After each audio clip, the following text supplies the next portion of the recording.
নমস্কার বন্ধুরা, আশা করি তোমরা সবাই খুব ভালো আছো। আমিও খুব ভালো আছি তোমাদের ভালোবাসা এবং আশীর্বাদে। সেদিন আমি আমার পরিবারের মানুষদের সাথে গেছিলাম শ্রী শ্রী ব্রহ্মচারী লোকনাথ বাবার জন্মস্থান চাকদা এবং কচুয়া মন্দিরে।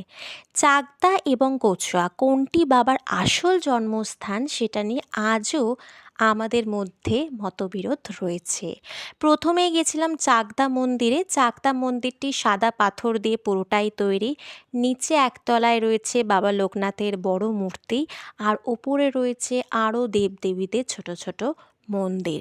প্রথমেই রয়েছে শ্রী শ্রী তৈলজ্ঞ স্বামী বাবার মূর্তি, তারপরেই রয়েছে বাবা গণেশের মূর্তি, তারপরেই রয়েছে জগন্নাথ বলরাম সুভদ্রার মূর্তি, তারপরেই রয়েছে বাবা ভোলানাথ এবং মা পার্বতীর মূর্তি।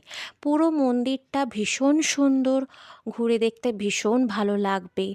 তোমরা যদি একবার যাও, গিয়ে দেখে এসো, তোমাদেরও আশা করি খুব ভালো লাগবে। দুপুরে আমরা টিকিট কেটে খিচুড়ি ভোগ, কুমড়ো আলু পটলের তরকারি আর পায়েস খেয়েছিলাম। খুব ভালো ছিল, সুস্বাদু ছিল খাবার। তারপরেই আমরা চলে গিয়েছিলাম কচুয়া মন্দিরে। কচুয়া মন্দিরটিও ভীষণ সুন্দর, চারপাশের প্রকৃতি এত সুন্দর, বসে থেকে ভীষণ ভালো লাগবে। তোমরা যদি একবার যাও, আশা করি তোমাদেরও প্রকৃতিকে দেখে এত সুন্দর লাগবে। আর মন্দির তো অপূর্ব সুন্দর বলতে গেলে। ভেতরে রয়েছে বাবা মূর্তি, রয়েছে সাদা বড় পাথরের মূর্তি রয়েছে, ভীষণ সুন্দর মূর্তি রয়েছে। তোমরা যদি একবার যাও, গিয়ে দেখে এসো, প্রার্থনা করে এসো, বাবা সত্যিই তোমাদের ডাক শুনবেন।